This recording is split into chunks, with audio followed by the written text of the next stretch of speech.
नमस्कार दोस्तों, संभव क्लासेज में एक बार फिर आपका स्वागत। मैं हूं आपका दोस्त जी आर चौधरी और मैं फिर आपके लिए लाया हूं एक और शानदार टॉपिक जो आपके काम का है और जो आपके एग्जाम में जिसमें से सवाल आते हैं। हम पीछे एक श्रृंखला पढ़ रहे थे राजस्थान के किसान आंदोलनों से संबंधित, जिसमें हमने 3 वीडियो पीछे देखे। एक बिजोलिया किसान आंदोलन के बारे में हमने समझा, पूरी डिटेल से उसको समझा। उसके बाद में बेंगू किसान आंदोलन के बारे में समझा और उसके बाद में बूंदी के किसान आंदोलन, बरड़ किसान आंदोलन था, उसके बारे में हमने पढ़ा।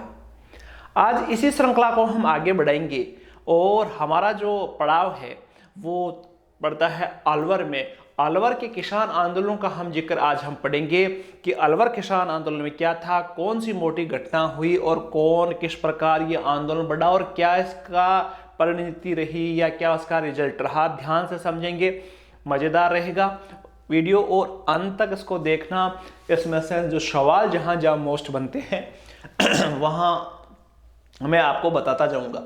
तो आज का जो टॉपिक है वो है अलवर किसान आंदोलन से संबंधित। तो अलवर किसान आंदोलन का जिक्र देखो हम पहले पढ़ लेते हैं। अलवर किसान आंदोलन, तो इसके नाम से ही पता चल रहा है कि अलवर किसान आंदोलन किस जिले का आंदोलन है, अलवर का किसान आंदोलन। इसको हम पढ़ेंगे। पहले हम इसको पढ़ेंगे कि ये आंदोलन क्यों हुआ और इसके आंदोलन दूसरे आंदोलनों से किस प्रकार अलग था। तो सबसे पहले इसके कारणों की मैं बात करूं तो कारण आप देखोगे तो कारण जो थे वो देखो, अलवर में जो किसान थे उनमें एक व्यवस्था चलती थी उस समय जिसको बोलते थे इजारा पद्धति। बहुत खतरनाक तरीके की ये पद्धति थी, इजारा पद्धति। नाम याद रखना, एक इजारा पद्धति। अभी इजारा पद्धति क्या थी कि इजारा पद्धति में जो खालसा भूमि होती थी, कौन सी भूमि, खालसा, खालसा भूमि जो होती थी उस पर किसानों, जो किसान सबसे ज्यादा बोली लगाता था उस किसान को एक निश्चित समय के लिए वो जमीन देती थी। और खालसा भूमि का मतलब था कि जो सीधी राजा के अधीन होती थी, सीधी राजा के अधीन खालसा भूमि। तो उसमें जो ठेके पर दी जाती थी, जो सबसे ज्यादा बोली लगाता था उस व्यक्ति को वो जमीन दे दी जाती थी और उस पर एक राजस्व निर्धारित कर दिया जाता था कि इतना ये बढ़ेगा, ये सिस्टम है। अब देखो, जो अलवर था, अलवर राज्य था, उसमें सबसे पहले 1887 के में वो एक राजस्व निर्धारित किया गया, 1887 में निर्धारित किया गया। उसके बाद में 1900 में फिर उसको बढ़ा दिया गया और उसके बाद में 1923-24 में फिर बढ़ा दिया गया। देखो 1887 में हुआ, उसके बाद में 1900 में राजस्व की राशि अलग कर दी गई, फिर 1923-24 में भी इसमें वृद्धि की गई 3 बार, कुछ निश्चित समय के अंदर ही 1857 से लेकर 1923 तक इसमें बढ़ोतरी। और जो लास्ट में 1923 का जो बढ़ोतरी थी वो लगभग थी 40%। बहुत मोटी बढ़ोतरी थी। अब इतनी बड़ी बढ़ोतरी किसानों पर काफी भारी पड़ रही थी, इसलिए ये आंदोलन हुआ। अब देखो भाई, ये आंदोलन जो हुआ 40% वृद्धि, फिर भी देखो इसको समझोगे तो फिर भी ये आंदोलन स्टार्ट नहीं हुआ आम किसानों ने। लेकिन इसमें एक और चीज थी कि इसमें से पहले की जितनी भी व्यवस्थाएं थी उनमें राजपूत और ब्राह्मणों को कुछ छूटें मिली हुई थी। किनको, राजपूत व ब्राह्मणों को कुछ छूटें मिली हुई थी। लेकिन 1923-24 की जो व्यवस्था थी उसमें ये जो विशेष छूट जो थी वो क्या हो गई, बंद हो गई। अब देखो ये बंद हुई तो राजपूत क्या हुए, इस व्यवस्था से नाराज हुए। तो कहने का मतलब है, जैसे आपने बिजोलिया किसान आंदोलन के बारे में पढ़ा था, बेंगू किसान आंदोलन में एक जाति का जिक्र किया था, धाकड़। लेकिन यह जो अलवर किसान आंदोलन था ये किसने चलाया, राजपूत ने। मुख्यतः जो जाति थी वो राजपूत थी। देखो राजपूतों के कहीं भी आंदोलन देखने को नहीं मिलते क्योंकि जमींदार इसी जाति से संबंधित थे, राजा भी उसी जाति से संबंधित थे, तो फिर आंदोलन देखने को नहीं मिलता। लेकिन अलवर में जो किसान आंदोलन हुआ वो किसके द्वारा चलाया गया था, राजपूतों के द्वारा। ये एक नई चीज थी इसमें। अब बात कर रहे थे 1923-24 को, तो 1923-24 को ये आंदोलन स्टार्ट हो गया। 1923-24 में जब लगान वृद्धि हुई तो दो जगह का नाम आपको याद रखना है, दो जगह का आप नाम याद रखना, ध्यान से समझना। आप दो जगह थी जिनका आपको नाम याद रखना है जहां के राजपूतों ने इसको आगे बढ़ाया। एक जगह थी बानसूर, अभी भी है, और एक है थानागाजी। ये दो जगह पर के राजपूतों ने संगठित होकर इस आंदोलन को आगे बढ़ाया और उन्होंने टैक्स नहीं देने का निर्णय किया। इससे पहले उन्होंने जो अलवर के राजा थे उस पर दबाव डालने के लिए जनवरी 1925 में, एक डेट याद रखना आप, जनवरी 1925 में, ये जनवरी 1925 जो डेट है इसमें यहां के जो राजपूत थे, राजपूत किसान थे, वो चले गए दिल्ली। लगभग 200 की संख्या में, 200 की संख्या में जो राजपूत थे वो कहां चले गए? दिल्ली। दिल्ली में उस समय क्या हो रहा था, एक राजपूतों की समिति बनी हुई थी, अखिल भारतीय राजपूत परिषद। अखिल भारतीय राजपूत परिषद जो बनी हुई थी उसका एक सम्मेलन हो रहा था दिल्ली में। तो उसको देखो, आप ध्यान से देखना इसको। तो देखो मैं बात कर रहा था कि दिल्ली में क्या हुआ, दिल्ली में एक सभा हो रही थी, अखिल भारतीय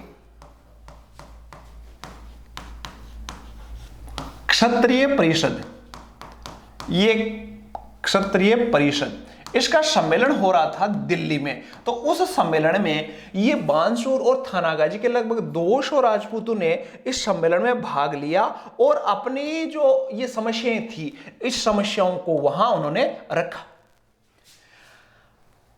लेकिन इस आंदोलन में जो भारत के अलग अलग क्षेत्रों से जो क्षत्रिय आए हुए थे, राजपूत आए हुए थे, उन्होंने आश्वासन दिया कि हम आपका सहयोग करेंगे। लेकिन वास्तव में कोई सहयोग ज्यादा नहीं हुआ। जरूर इसको एक ख्याति जरूर मिली और एक अखबार चला था पुकार, और इस पुकार अखबार में इसके बारे में जिक्र आया। पुकार ये अखबार था, याद रख लेना, पुकार अखबार। और इसमें भारत स्तर पर इस आंदोलन की चर्चा हुई, केवल दिल्ली से इतना ऐसा फायदा इनको हुआ। अब ये वापस राजपूत दिल्ली से वापस ही अलवर आ गए और उन्होंने संगठित होकर आंदोलन चलाने का फैसला किया। दिल्ली की घटना हुई और दिल्ली के बाद में वो वापस कहां आ गए? अलवर में आ गए। अब अलवर के जो दीवान थे, अलवर के जो दीवान थे, उन्होंने क्या किया? अलवर के दीवान ने एक फैसला किया कि कोई भी व्यक्ति, ध्यान से समझना, अलवर के दीवान ने कहा कि न तो आप अस्त्र शस्त्र रख सकते हो और न कोई सम्मेलन कर सकते हो, क्योंकि उनको लगने लगा था कि राजपूत युद्ध के लिए भी तैयार है। अस्त्र शस्त्र पर प्रतिबंध लगा दिया और बैठकों पर प्रतिबंध, कहने का मतलब है धारा 144 लगा दी, बैठक पर प्रतिबंध लगा दिया। अब यह घटना 1925 की चल रही है, जनवरी महीने के लगभग की कहानी है। जनवरी में इस पर बैठक, ये प्रतिबंध लगा दिया गया। मई में इस आंदोलन में और तेजी देखने को मिली। मई 1925 में, मई में ये आंदोलन और तेज हो गया। राजपूत जो थे वो अलग अलग क्षेत्रों में एकजुट होने लगे और साथ साथ में 13 मई को एक गांव था नीमूचना, इसको याद रखना है अपने को। 13 मई को एक गांव की जिक्र मैं कर लेता हूं, नीमूचना। 13 मई को नीमूचना, ये थोड़ा सा ध्यान रखना पर नीमूचना की घटना क्या हुई कि जब राजपूतों ने यह आंदोलन प्रारंभ किया तो एक आयोग का गठन किया गया, आयोग। लेकिन यह आयोग नहीं था, आयोग के साथ में पुलिस के अधिकारी भी थे। जैसे आपने उसको समझा था, पुलिस अधिकारी भी थे।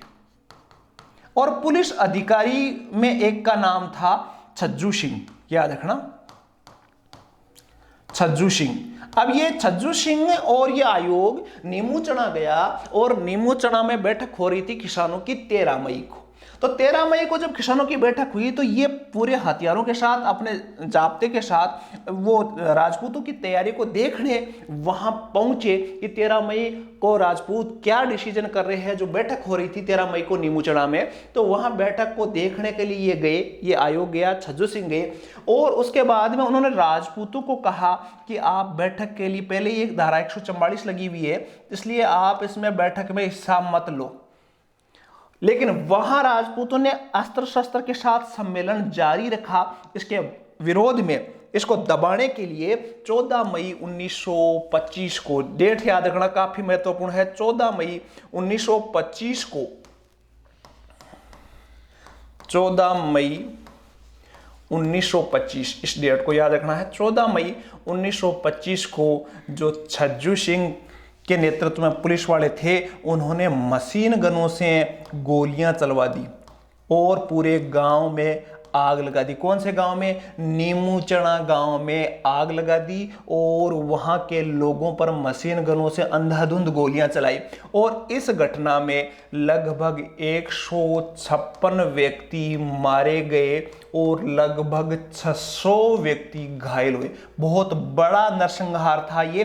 156 व्यक्ति मारे गए और साथ में 600 व्यक्ति उसमें घायल हुए। पूरे गांव को तहस नहस कर दिया गया। सैकड़ों की संख्या में मवेशी है वो भी क्या हुए? मारे गए। मवेशी भी बहुत सारी संख्या में मारे। पूरा गांव बर्बाद हो गया छज्जू सिंह की वजह से।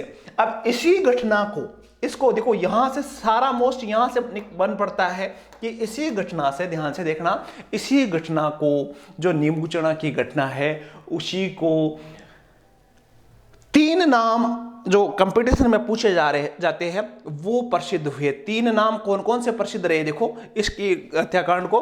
पहला, एक अखबार था रियासत, एक अखबार था रियासत। इस अखबार में उसे जलियांवाला बाग हत्याकांड कहा। याद रखना, जलियांवाला बाग हत्याकांड मतलब राजस्थान का जलियांवाला बाग हत्याकांड, ये नाम दिया गया। ठीक है। रामनारायण चौधरी जो थे, जो राजस्थान सेवा संघ के थे, रामनारायण चौधरी, उसने इस घटना को नीमूचड़ा हत्याकांड कहा। ठीक है, 3 नाम, हत्याकांड कहा। और जो महात्मा गांधी थे, उन्होंने भी इसको, महात्मा गांधी ने इसके बारे में कहा था कि ये जलियांवाला बाग हत्याकांड से भी खतरनाक है, इसलिए उन्होंने कहा था इसको दोहरा हत्याकांड। याद रख लेना, दोहरा हत्याकांड। यहां से सवाल कई बार निकल कर आ चुके हैं।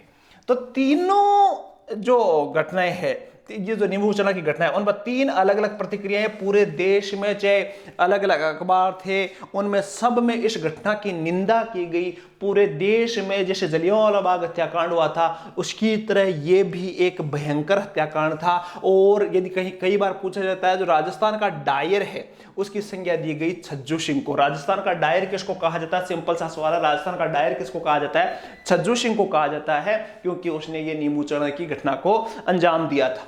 इसके बाद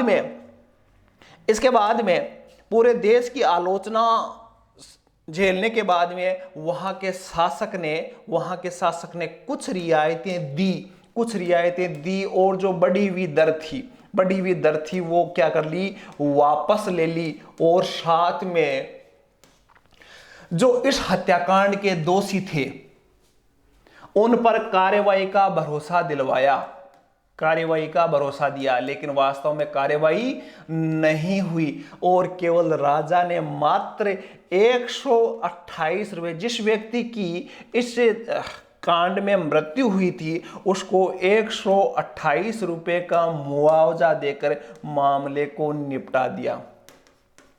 और नवंबर 1925 आते नवंबर 1925 में ये आंदोलन धीरे धीरे क्या हो गया?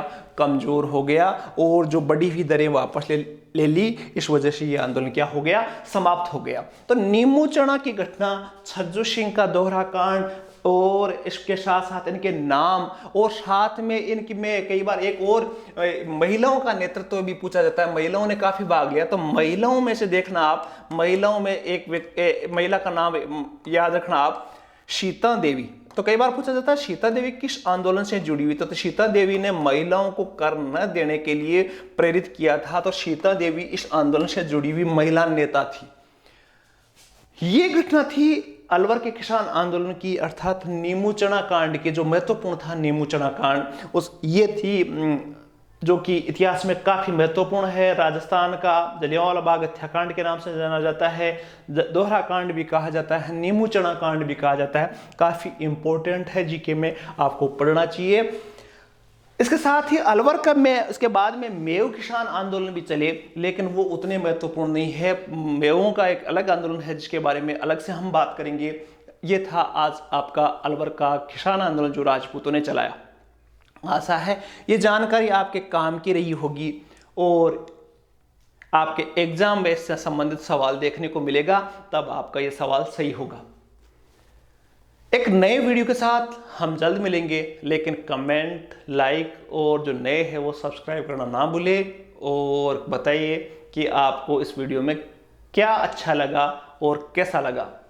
आपके कमेंट के इंतजार के साथ ही नए वीडियो को लेकर जल्द हाजिर होंगे। तब तक के लिए धन्यवाद। जय हिंद, जय भारत।